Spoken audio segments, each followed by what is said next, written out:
Here we go. We're going live, everybody. On my Lunker Lake dreams come true. Hey, here it is. Pond Boss, everybody. Must be Tuesday. Welcome, everybody. Looks like we have 0 viewers, 0 comments. I love talking to myself. I learned so much.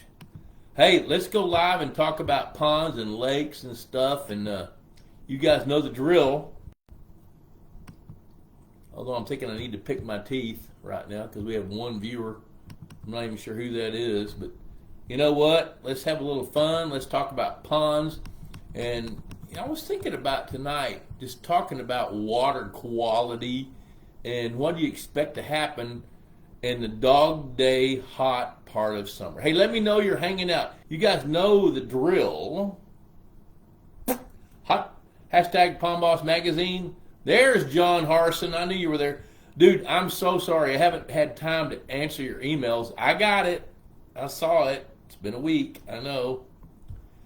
I will do it. I promise. I've been under a really, yeah, I got the pictures you emailed me. Yeah, bust me right here in public. Look at that. Tim Stewart, Florida, Maine, New Jersey. You guys all over the planet. John Henry's here. I'm so glad somebody's here. I'm kind of here too.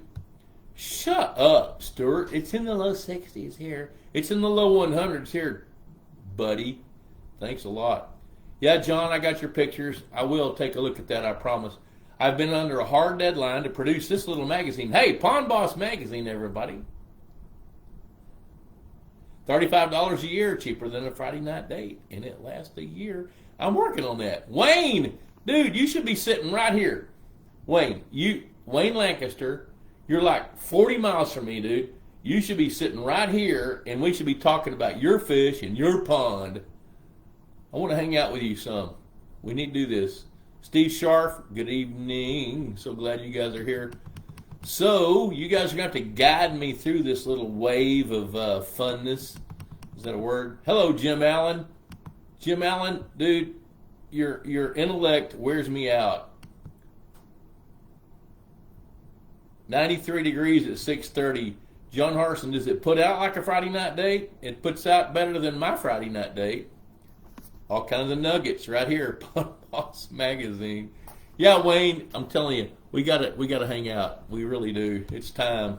It's August tomorrow or the next day. I don't even know what the day is today. So 93 degrees at 6:30 in St. Louis, Missouri for Fred Bingaman. John Harson, does it put out like a Friday night date? Have you been to the Olympics? I've already lost track of what the topic is. Oh, we're going to talk about what to expect from your pond and its water. So, I wanted to take a couple of minutes and start talking about the majesty of water. I wrote an article in Pond Boss last issue called The Majesty of Water. Water is so freaking fascinating to me. Water blows me away. And when you start thinking about it, there's physics about water. There's physical parameters of water. There's chemical parameters of water. You know, water is one of the most amazing substances. If John Harson, if I took you and wrung you out, you are 70% water. You'd weigh like 30 pounds or something. You know, the thing about water is just its affinity for oxygen goes up as the temperature goes down. Water at 39 degrees is the heaviest it will ever be. If you weigh a 1 gallon milk jug full of water at 39 degrees, it's going to be heaviest it can possibly be. As it warms up or as it cools, it gets lighter. You know, water absorbs things. It dissolves things. Think about those. There's a difference between those two things. It absorbs things and it dissolves things. You know, water is H2O. 2 hydrogens, 1 oxygen. But why do we talk about dissolved oxygen? Because oxygen dissolves into water, and that's what fish need to be able to breathe. You know, and so when you start thinking about It just hit me, Tim Stewart. Ola from Maine. He's speaking Spanish in Maine. He's up there for the blueberry harvest. Wild blueberries, as well as, I don't know, I guess in Maine that's the only kind of blueberries they are, because they actually mow that crop. Blueberries are pretty cool. I love blueberries. Squirrel. That's what that made me think about. I ran off on blueberries. So, hey, bring me some questions. We're going to talk about some of this cool stuff. Deborah. Oh my gosh, you're having fresh sweet corn? That wears me out. I love sweet corn. Just, it's a little carb heavy, a little sugar heavy right now. And since I'm on a weight loss program, I don't eat a whole lot of corn right now. Michael Eric, all the way from Iowa. I hear from Michael every day. It's almost like we're kin. Trevor growing giant bluegill. Hey, I don't know if you guys got to read Trevor's article in Pond Boss. Well written. I mean, the dude's an intellectual. If he can call anybody that loves bluegill intellectual. Trevor, you are. 93 there in Indiana. It's pretty hot. You're pretty funny. John, I've been to the... Okay, I can't pronounce that word. Tim Stewart, a friend is a 4-acre pond with a maximum depth of 6 feet in New Jersey, getting choked out with bladderwort. Bladderwort's a pretty cool plant. When you start looking at bladderwort, it's got these little... these kind of like little flycatcher things. Bladderwort actually eats insects. Surrounded by pine trees. My thought is to start with a dump truck. Yeah, you know what? That's right. That's exactly right. Tim is wanting to start with a dump truckload of lime and see what it does. Okay, you know what? So here's where Tim is going. This is where water is so cool, everybody. Water, when it absorbs the lime, so bladderwort can only grow in water that's acidic. So what Tim is actually saying here, Trana Madonna! Oh my gosh! I'm glad to see you, dear. We need to hang out. Need to hang out with you and your husband. We need to have a little fun. Which we talked about it, but crap, we don't do it. But I'm kind of ready for that, so. Cheers to hanging out with Randy and Trana Madonna. Okay, so going back to Tim, 4-acre pond, maximum depth, 6 feet, which is really shallow in New Jersey. You need a little more depth, but, what are you going to do? That's what you got. So if you start with a dump truck load of lime, what you're going to do there is the water is going to absorb the lime. Now ag lime is calcium carbonate. So that water is going to absorb the lime and change the pH, which is going to impact that bladderwort. Bladderwort only grows in acid water. So when you change the pH of the water by increasing the amount of lime in it, which changes the alkalinity, oh my gosh, I'm getting a little too technical here. Let me back the truck up. If you add Rolaids to the water, bladderwort doesn't like it. So that's going to make a difference. Yep. All right. So John Harson is putting out by catching fish. Jim Allen, Louisville, Kentucky. You know what? He's not very far from Pee Wee Valley. I just made Jim Allen laugh. We have an acre pond that's full of weeds and algae connected to the 60-acre lake by a 24-inch culvert. The 60-acre lake has not inherited any weeds or algae. The pond is probably warmer than the lake, but what other reasons might there be for the lack of weed migration? That's a great question. All right, Trana, I'm going to call Randy, and we're going to figure out something because we're not that far away. Hello, Scott. Aguilard. Josh had to chime in all the way from Colorado. I love me some Josh. Back the truck up. You know how that works. Okay, so let's go back to Jim Allen here. We got a 1-acre pond full of weeds and algae. So the 60-acre lake has not inherited any weeds. And I'll tell you what, the reason that it hasn't... Oh, wait, you've added some stuff here? Wait a minute. Let me make sure I got this.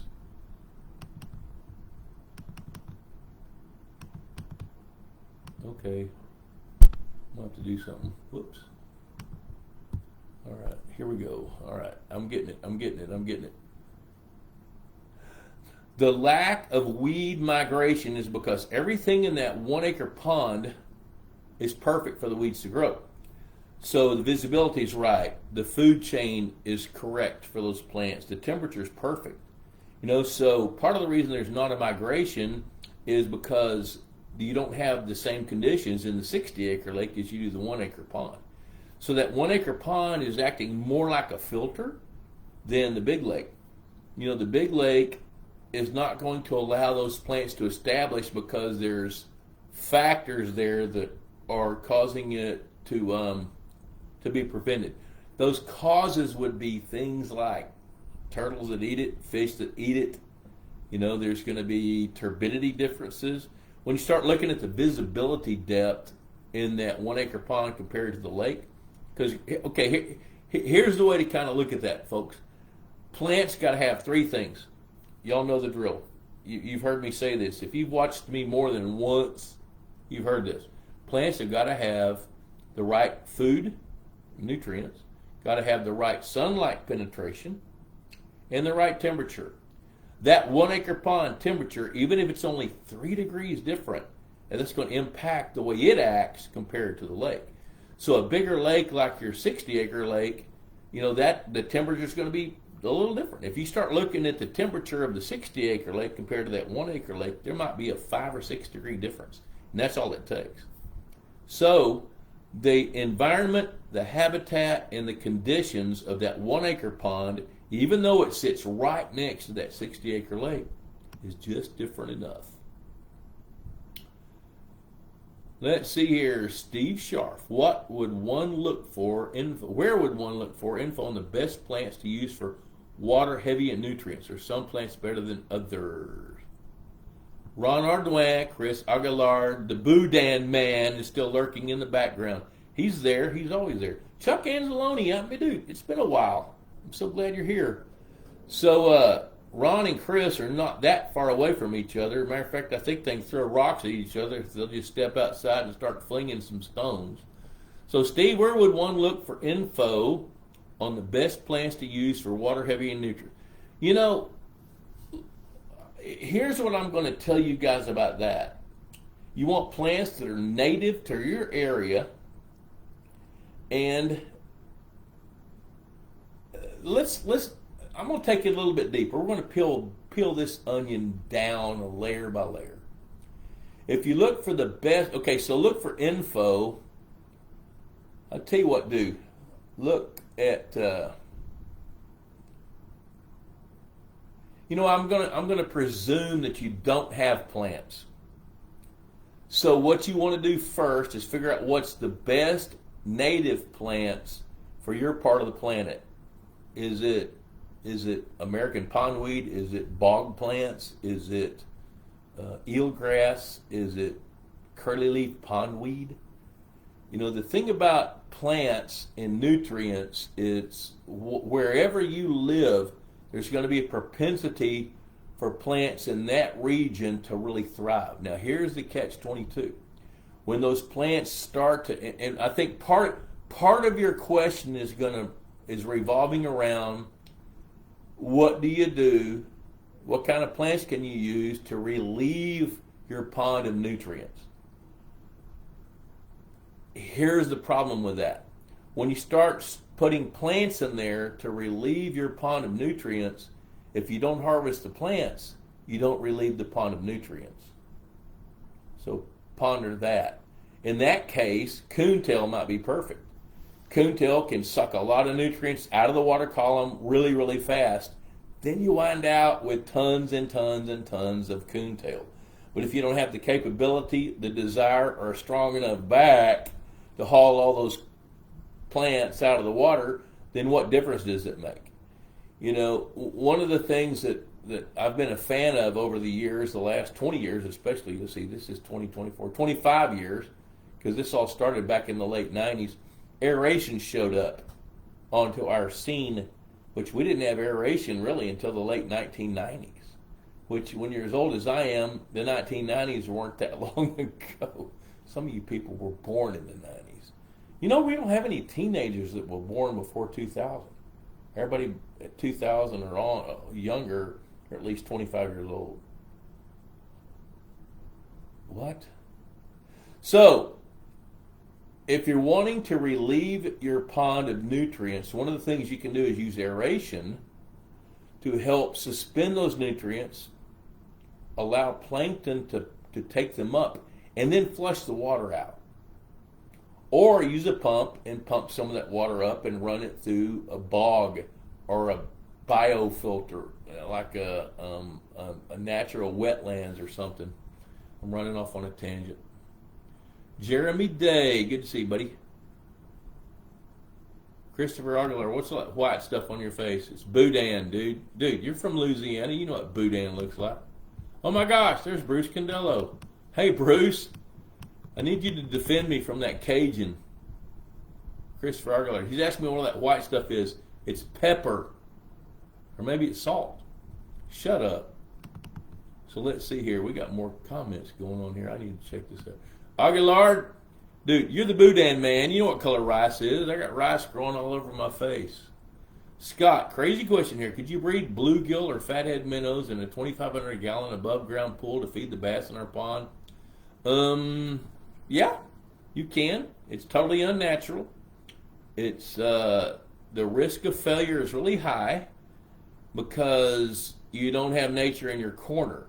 So if you got a 2,500 gallon above ground pool, the risks that you run is a lack of oxygen. You don't have natural habitat. You don't have natural food chains. You don't have natural spawning areas. But a crazy question deserves a crazy answer. Yeah, you can if you want to deal with it, but you got to deal with it. Hashtag Pond Boss Magazine. Ron knows the game. So hey, let's see here. Tim Stewart, Ron Ardoin, you guys are buddies. You guys, hey, the next Bob Lusk Institute of Higher Pondology, sponsored by Pond Boss Magazine, is coming up in October. I've got like 7 slots filled. I got 8 more to fill. We have room for you if you want to come. It's $1,500. Now that $1,500 pays for your food, although I'm going to get Ron to bring some food. Ron is going to go shoot something, catch something, shock something up, whatever in the heck he can, and he's going to help provide some of the food. Not really. He doesn't have to. We might shoot something at that ranch. Who knows? They have squirrels and groundhogs. I don't know. They don't have any groundhogs, but we might be able to eat a few bass. But hey, the Bob Lusk Institute of Higher Pondology, we really have a blast. I'm going to tell you, it's highly educational. It's a lot of fun. And you guys will leave there with not only some great knowledge about how to manage lakes and ponds, but with a network of people that have become your new friends. Like right here. You know, Tim Stewart sitting here talking to Ron Ardoin. Those guys got to be buddies because they came to the first Bob Lusk Institute of Higher Pondology. And we're getting ready to do the 4th one or 5th one, or I've lost count. Jeremy Day in Wichita, Kansas. Geese have moved on. Turns out they don't like 4-wheelers in their space. I hear it. Hey, Ron Krisman, the smallmouth bass man. Hello from Southwest Michigan. Chuck Angeloni, what's the best way to sequester nutrients in a 3-acre pond? The best way there's several ways to sequester nutrients. One of them is to use alum to sequester nutrients. Another way to sequester nutrients is to feed them to something that grows, like rooted aquatic plants. Like I said earlier, the catch-22 on that deal is how do you harvest them? You know, if you're going to sequester nutrients, like with a floating island from Floating Islands International, our good friends up there in Montana, Bruce and Ann Kanya, you can check him out at Floating Islands International. You can sequester nutrients, but you got to be harvesting plants. If you're going to sequester, means take those nutrients, put them into something where you can take it out. That's plants. Or what alum does is alum takes the phosphorus and sequesters it, makes it sink to the bottom where it can't be taken up. So there's several ways to kind of skin that cat. Hello, Christy Bird. Oh my gosh, yep. Tim and Ron are having a little bromance right here. 1.3 million pounds of blueberries today. Dude, did you weigh all those blueberries? Wow, that's a lot of blueberries. My wife loves blueberries. She takes some Too Good yogurt, puts blueberries in it, adds some protein powder, and calls that a meal.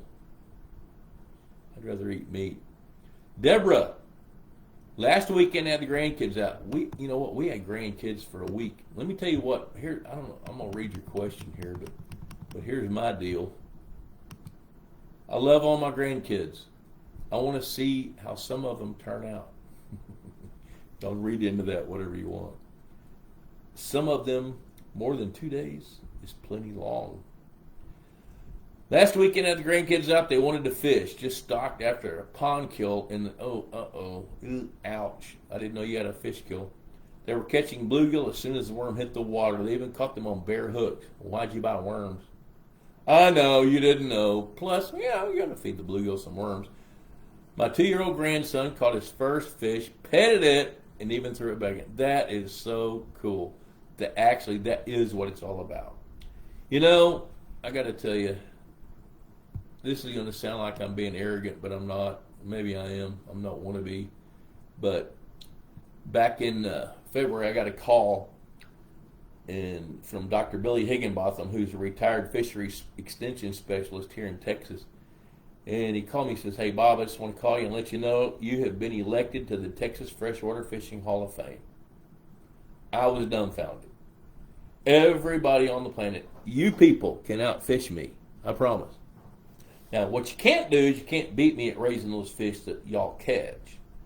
So I said, "Billy, how in the world can I get elected into a fishing hall of fame?" He said, "Bob, where do most people catch their first fish?" And I said, "Well, Billy, in a pond." He said, "That's why you're in, because you've helped people for decades grow fish in their ponds." So I am so happy, Deborah, to hear that you had your grandkids out and the 2-year-old caught his first fish. And you know what? He's not going to remember that, but you got pictures. I know you did because you have a dadgum one of these where you can take a picture. And he will keep remembering that, especially as you keep him out there catching fish. Jason Dodd, while on the water temperature, pond was 86 degrees a couple of weeks ago, started pumping well water, 62. Looked at the thermometer today and the temperature was 81. Don't think there's any way the well cooled the pond that much. It's taken 5 days to add 1 foot. Current depth 7 feet. What if anything is going on? So there's a couple of ways to look at that. So when you kick on that well and the well's 62 degrees and the pond was 86 degrees, you know, that is a 24 degree difference. So if it mitigates it by 5 degrees and you've added a foot of water, that actually makes pretty good sense, because what happens is when you hit that pump on and starts kicking that well water in, that well water kind of sinks. So it's going to go down to the thermocline, maybe below. And one thing I'd be doing for sure is when you kick on that well water, I would have it flowing in at the top of the pond and have it flow over something that breaks the well water up. So like flow it over a piece of tin or through some rocks or something so it can help aerate it. So when water comes out of the ground, it has 0 oxygen in it. So when you kick it on, and it's got to be able to absorb as much oxygen as it can from the atmosphere. And if you'll do that, you're going to be sending oxygenated water down below your thermocline. And then as your thermocline rises, it's going to help influence the rest of the temperature of the pond. So with a depth of 7 feet, and you're adding 1 foot of depth, you've added 1/7 the volume of water. Which actually, you know what? You've probably added, if you added a foot of water, say here's the deal. Most ponds, the top 3 feet is close to half the volume of the water, because you know the ponds have a slope. So if you're adding a foot of water, chances are you're adding 25% of the volume to it, which that could make a difference. Tim Stewart's got a good idea. Let the coontail sequester the nutrients and get grass carp to eat the coontail and harvest the carp. Sounds easy. Todd Austin, hello. We've noticed it in the year and a half. Jim Allen says we've noticed it in the year and a half since removing all the milfoil, parrot feather, etc. that the E. coli levels have gone from 7 to 10 colonies per milliliter to 70 to 90. We think it's because of the new surface discharge septic systems. But do plants have an effect? Absolutely yes. Plants do have an effect on the E. coli levels. And the reason they do that is because they eat the same food. So E. coli is the presence of basically fecal. E. coli is fecal bacteria. But not only does it something just happened. The thing chirped. I don't know what it did. That's weird. So E. coli is feeding primarily on fecal matter, but so does algae. So does milfoil. So does parrot feather. Those different plants, they don't care where the nutrients come from. They can come out of the back end of a goose, or they can come out of a cornfield.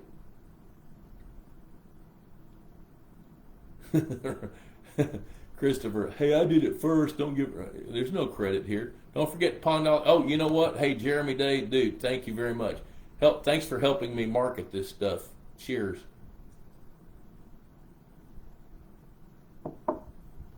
I don't know how many of you watched my wife bust me publicly last week. She never watches my show. She's not watching it tonight. She's heard these stories a billion times, and she had no idea that I like to sip bourbon when I'm watching this show. So, you know what? We do have the Institute of Higher Pondology online, and it's cheaper, but you don't get fed. When you come hang out with me, you get fed, you get housed, you get to hang out. We get to go do fun stuff, electrofishing, tagging fish, aquatic plants, water chemistry, all the fun pond stuff, and the dynamics of hanging out with people and making friends. That's networking. That's really, really fun. But yeah, we do have the Institute of Higher Pondology, which is at pondboss.teachable.com. So that's all. That's like 22 different videos that you can watch, but you're going to pay for it, but it's worth it. I'm telling you, help you save the dumb tax. You haven't heard me talk about the dumb tax in a while. Robbie Pommier. Robbie, are you from South Louisiana? You kind of got a name from there. Or shiners from the bait store, bad for the pond. That's got a little iambic pentameter to it. Or shiners from the bait store, bad for the pond. Ron Ardoin, Christopher Aguilard, I expect you guys to make a rap song out of that. No, they're not bad for your pond. Now, they're when you say, are they bad for you? No, they're not. But what you got to make sure is every species of fish serves a different purpose in your pond. What you got to figure out is, do shiners serve a purpose? Are my bass overeating the bluegill? Does my pond levels ebb and flow? Do they go up and down? If your pond has a consistent level, you might not need golden shiners as much as if your pond rises and falls. But the bottom line answer is, shiners from the bait fish store are bad for the pond. No, they're not, as long as they fit a role for what you're wanting to do. Alan Andrew Williamson, I'm in South Alabama. Haven't fertilized my pond in 2 months. Is it okay to start back? No, don't. No. All right, so let me I like to give these answers, then justify it. Ardoin says, Argillard can't spell bass. There's only 3 letters in that word, dude. He can do it. So, so let me do it this way, Alan. There's 2 reasons to fertilize. One is to decrease sunlight penetration, to decrease the visibility, to push back and keep aquatic plants from growing so fast. And the second reason is to build the food chain for newly hatched baby fish, newly hatched bass, newly hatched bluegill, minnows, whatever they are.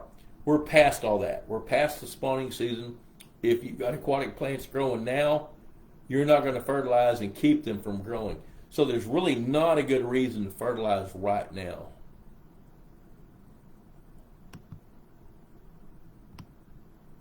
I did not know that Christopher bought a Snoopy pole for Ron. Hey, Ron, bring that in October. We're going to use it. It's because you were the man. Oh, Jeremy Day, dude, you're a good guy. And you know what? You know, with what Jeremy's saying here 7 minutes ago, it's because you're the man and doing God's work. Let me tell you this. And I don't talk politics, although I have a strong political opinion. And I tell you something I see. Every corner I turn, y'all need to listen to this. This could be big. Every time I look, every time I make a move, every time I meet somebody, every time I think, there is definitely a spiritual movement going on in our country. And it may be in the world. You know, we have adversity. Understatement, right? Captain Obvious here talking. But our God is moving among us for those people that are wise enough to see it and then have the discernment to do something about it. You know, used to we could vote our way out of a political dilemma. It's like a seesaw. Democrats, Republicans, Democrats. Now it's not that way anymore. Voting makes us feel a little helpless because one party wants power, the other party's trying to keep that party from getting power. But what I'm telling you is I truly see a spiritual movement out here. I'm not smart enough to know what it is. I'm just trying to be wise enough to absorb it and to do what I can about it. And you folks out there that are paying attention to your ponds and you're learning about the way water works and the way your fish behave and how all those things come together, y'all are in that grassroots movement. And I know I'm talking to you and you're hearing it. There is a movement. And it's up to folks like us to recognize what that is and then ask God what it is he wants us to do about it. Part of what he wants me to do about it is what we're doing right now. So let's keep talking about fish. John Henry, congratulations. You deserve it. I don't know about that. Hey, Ron McWilliams. Holy cow, good to see you, buddy. I'm glad. I know you kind of lurk on there sometimes. I just didn't know that. I'm glad you're there. And the hybrid strappers and... You know what? Ransom Canyon has got, Ransom Canyon Lake up near Lubbock, Texas is a sleeper. If that lake could be drained and renovated and cleaned up, that could be one of the most fun lakes ever in the history of lakeology. And Ron knows that. So let's see here. Hey, Ron, you know what? Ron, if you haven't gotten an invite, you need to let me know. Peyton I go from Louisiana, Shreveport. Do you find it better to run your diffusers late evening to early nighttime to better your lake's oxygen levels? Yeah. You know what? Here's the way I see that, Peyton. I think in the area, so you're around Shreveport, and a lot of the lakes you manage are in East Texas and in northwestern Louisiana, southwestern Arkansas. I think if diffusers are run from like 9 at night till 9 in the morning, they're way more efficient because the mission is to move enough water to contact the atmosphere to absorb oxygen. But the problem with running them 24/7 this time of year is it pushes the water temperature up. You know, we're talking about God, talking about spirituality. The nature of a lake is to be stratified, have a thermocline, so thermal refuge for fish. When we aerate these ponds, we totally go against all those natural principles by shoving cold water from the bottom of the lake up to the top to navigate and associate with the atmosphere. So when that happens, the water becomes autonomous top to bottom and there's no thermal refuge for fish. So if you run them 24/7, and this is my opinion, the aeration companies may not agree, but I don't care. what happens is the ambient temperature of the water rises up into the upper 80s this time of year, and that is harmful, especially for largemouth bass in the south. So I like to run aeration systems from 9 at night till 9 in the morning. Look at there, Ron McWilliams is sending stars. You know, I've heard that those stars are good, although I haven't taken enough time to figure that out. Jason Dodd, the EPA has discontinued the production of rotten, and of course they did. We're in that political climate. Hello, Kenny Sanderson. Good to see you, buddy, from Northwest Kansas. Most politicians are for themselves and not the public, both sides. Okay. You know, I can't debate that. John C. Dyer. Hello, everybody.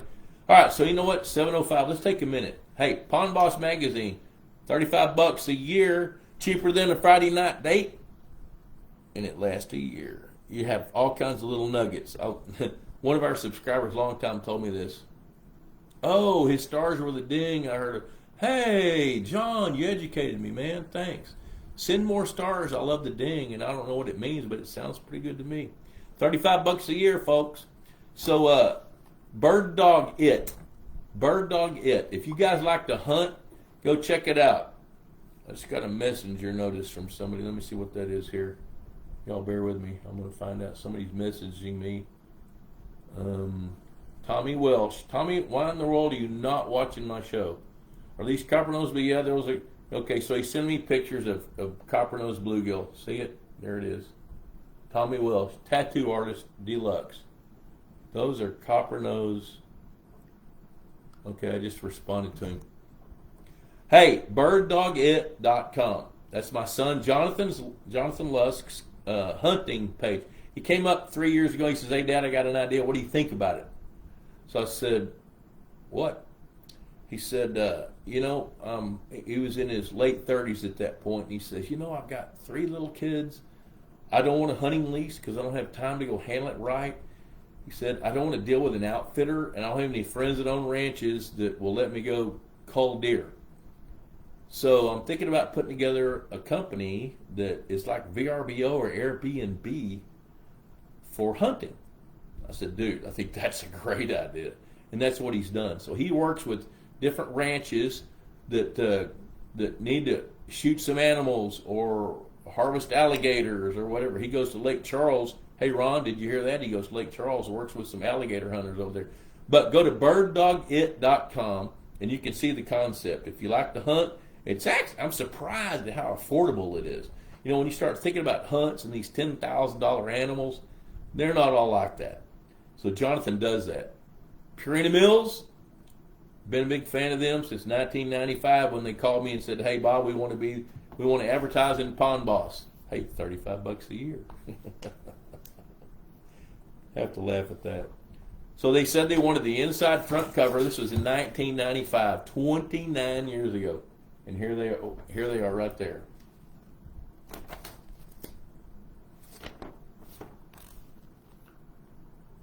Purina.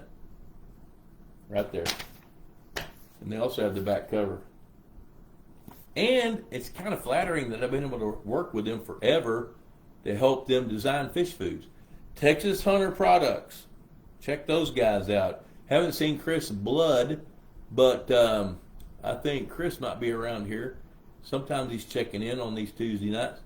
Texas Hunter Products. I love their products. I love their feeders.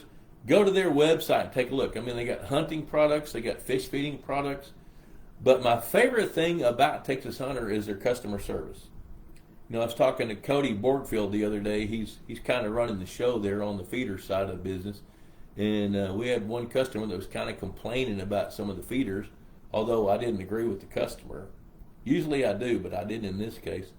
And Cody says, you know what? If I need to cut and go load some motors up or whatever, I will drive up to that guy's ranch and fix those feeders and make sure they're working. Which I'm going to call Cody tomorrow and say, you know what? Probably ought to do that. Peyton, you're still watching this. You need to be involved in that project because that's a project that you'd be really, really good on. So, Purina, hey, what about Easy Docks of Texas? Easy Docks of Texas. David Schneiderman's oftentimes watching this show, and that guy, He's been a supporter for a long, long time, and his products are good. So you guys check that out. We've already made it through 7:09. Christopher Aguilardi says, it's probably Ron Ardoin messaging you. Stop being mean to me, Ron, you big baby. Okay, Ron says, we've caught a few tagged bass that have been caught several times and having full bellies. 2 were caught in late June, very healthy. These same 2 fish were caught last week, and their stomachs were severely shrunken inwards. Holy cow. My thing keeps... Okay, ooh, gee whiz, you wrote a book. Were severely shrunken inwards, and the fish drastically declined. Water level, water quality level, forage density are all great for this time of year. We've taken out both bluegill and underperforming bass, but these 2 have declined overnight. Could be stress or parasites in the intestines. What are your thoughts, oh wise one? I would sacrifice those 2 fish.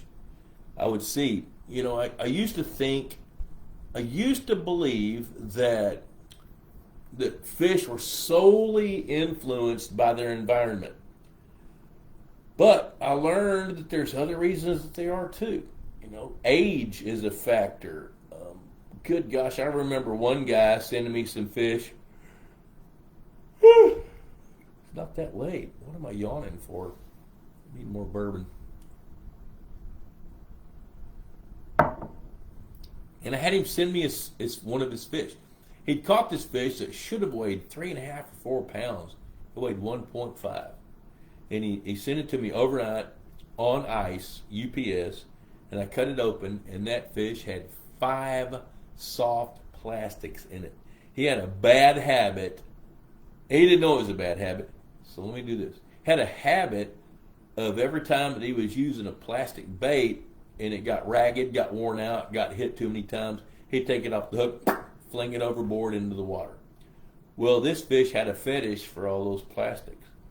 And it eaten one of these hard head lizard-looking soft plastics, and the hard head got caught in its intestine between its stomach. You know, it goes from the stomach into its intestines, and the fish couldn't eat. It couldn't absorb its food, and it lost weight. And it did it really, really fast.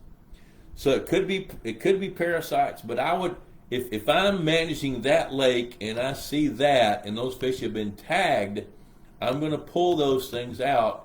And I'm going to look at the last time we caught them, and I'm going to cut them open. You know, I'm going to check and see what's going on. I want to see if there's any like flukes or roundworms, or if there's something obvious going on inside those fish. Scott Smith, I have a small 1/2 acre spring-fed pond, one spring in the bottom of the pond, another spring in the spillway into the pond. Because it's so clear, we have fibrous algae growing from the bottom, and it breaks loose and floats across the surface. Fish do well, but it's really tough to fish, and my grandkids would love to swim. Is there a way to control it? Yeah, you can control algae. So since I'm speaking to a larger crowd of probably 5 people, I'm going to hit you with the broad brush here. Hey, Diana, I see you there. I'll get you. I'll talk to you about that here in a minute. Okay, so I'm gonna stay with Scott for a minute. So here's the broad brush statement. Go to Aquaplant. Aquaplant, I think it's .tamu.edu. So it's Texas A&M's website. So job 1 is always to positively identify the plant. And since you know you got filamentous algae, when you call it fibrous algae, I'm going to expect that it's filamentous algae, but it may not be. It may be bushy pondweed. But you need to first identify the plant. Once you can positively identify the plant, then you can look at the different options that it takes that you can control it. Now, so to answer your question, yes, there's ways to control algae, as long as algae is the problem. Dye is not a solution at this point. Dye, all that does when you put dye in the water is it stops the sunlight's ability to penetrate its UV rays into the water to grow plants. It is not a deterrent. All it does is prevent. And once the plants are there and they're established, you got to look at another option.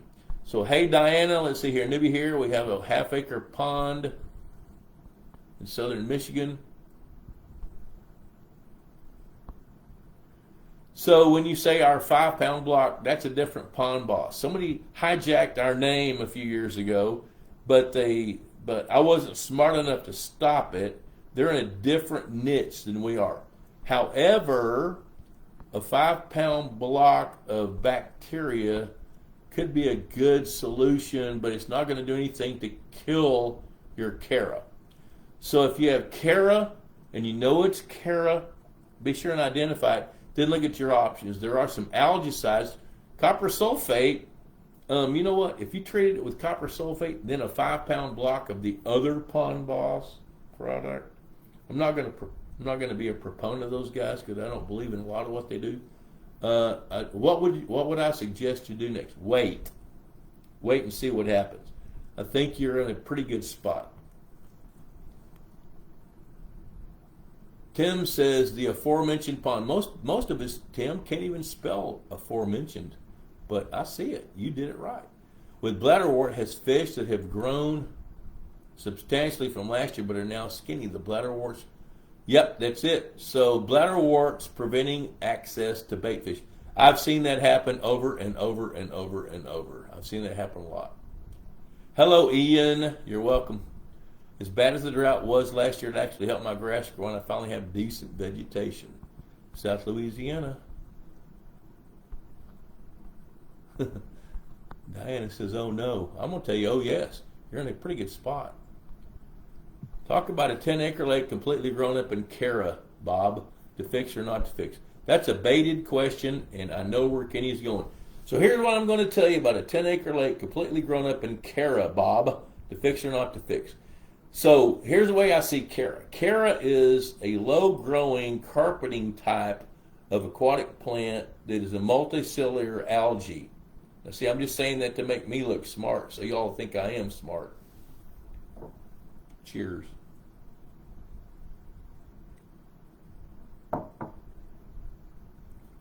But it takes, what I say earlier, there's 3 things that plants need to grow. They need sunlight, they need food, and they need temperature. When those 3 things come together, something's going to grow.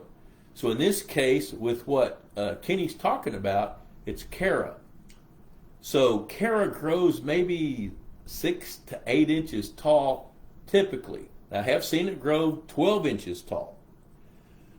But if you go in and you kill that Chara and you still got water clarity, you still got the right temperature, and you got food, something else is going to grow, and I promise you it's going to be something you like a whole lot less than Chara.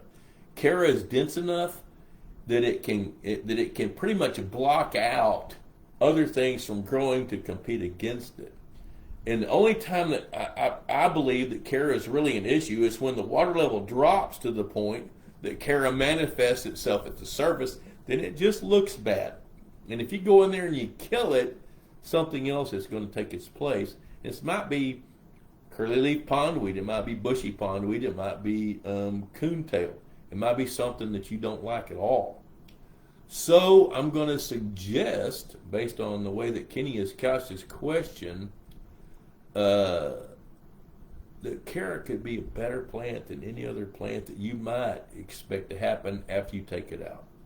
So Tim Stewart, who I got to talk to on the phone this week, by the way, you're saying that about Chara because it matters. I do think Chara matters. CLM, Chara Life Matters. Did I say that? Yes, I did.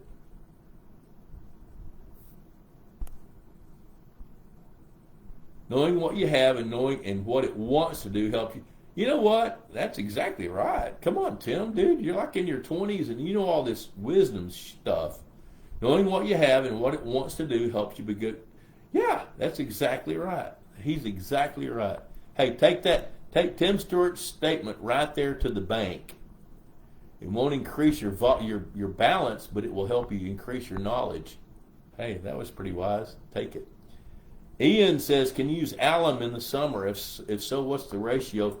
The ratio of Josh, this is Woodford. I'm telling you, this is Woodford bourbon, and I'm sipping it. And my wife was pissed at me last week because she says it's not a good image. And I said, honey, it's a good image with this crowd. And I like bourbon, especially on Tuesday nights from 6:30 to 7:30. Can you use alum in the summer? If so, what's the... So the ratio of alum is based on the volume of phosphorus that you want to sequester. Now, the thing you got to pay attention to with alum is if you overdo it, you're going to absorb the pond's ability to buffer that alum, because alum is calcium sulfate. No, wait, calcium. Shoot, come on. God dang it! That's what happens when I have bourbon. Calcium sulfate is gypsum. Somebody help me out here. Aluminum sulfate. Aluminum sulfate. That's it. Aluminum sulfate.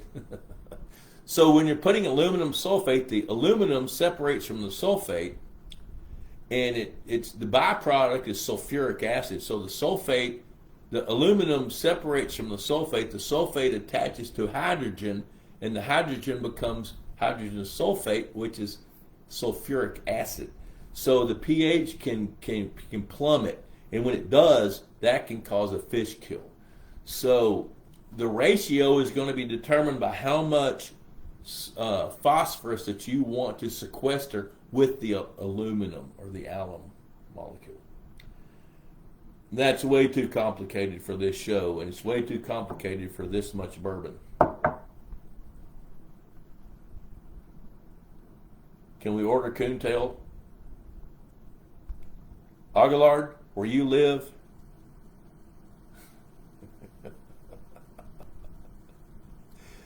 Oh, you're killing me, Smalls. Don't you love that show? I love baseball. Diana, we want to have a beach and swim in the pond. We can't go through the muck. And Chara, we're drinking with you. Sweet. What are you drinking? Aluminum. Yeah, so Kenny's got my back here on aluminum sulfate. Yep, Christopher needs to go to the IHOP. Dude, I mean, I know you work a full-time job, Argillard, but I swear, you would so fit in. I'm telling you. So Argillard's trying to help us get to 7:30. That's what he's trying to do. I know what he's doing. Okay, so Diana, you know what you need to do. I'm going to tell you what you need to do. You need to look up, go to pondboss.com, go to the resource guide, and start looking at aeration companies. Send me an email at info@pondboss.com, and I'll help guide you through that. You really need to start looking at aeration. If you can look at aeration, then you can look at suspending some of the nutrients. You can start looking at cleaning up some of that muck. You can start moving the organics around a little bit more and cleansing your water. If you'll do that, then you can have a beach, but you can have a whole lot of fun with it as well. Ian, okay, so how do you know how much to bind? Water test. Yeah, that's it. That's what you need to do. You need to do a water test. And then talk to somebody that can help you figure out what that is. Michael Ehrig, we're running out of time, boys and girls. I'm from Iowa, but I'm a big Boudin fan and have 5 different companies that will ship up. Yeah, you need to be talking. Michael, dude, you and Ron and Christopher need to be buddies. Y'all figure that out. Christopher's short 2 employees. You know what? You're always short 2 employees because you're like 4 employees. Tim Stewart, what'd be a good substitute for pallet structures in the pond that won't catch so many lures? Moss back fish habitat. Nice. I love that. That's good. So Kenny Sanderson's chiming in on the alum. 3 aerators with weighted hoses run 12 hours a night. There you go. There you go. That's what you need to do. You guys have got this stuff figured out. So, hey, you know what? I'm going to kind of start wrapping it up. Institute of Higher Pond Knowledge. You guys send me an email at info@pondboss.com. Happy to try to help you guys out. Hello, Troy Seal. Glad to see you. I don't know how many folks we got watching, but I'm really glad that you guys take a few minutes out of your day to come hang out with me. and we talk about these things. It's kind of my passion, and I have a whole lot of things to help share with you guys, and we're going to try to do this as many Tuesday nights as I can.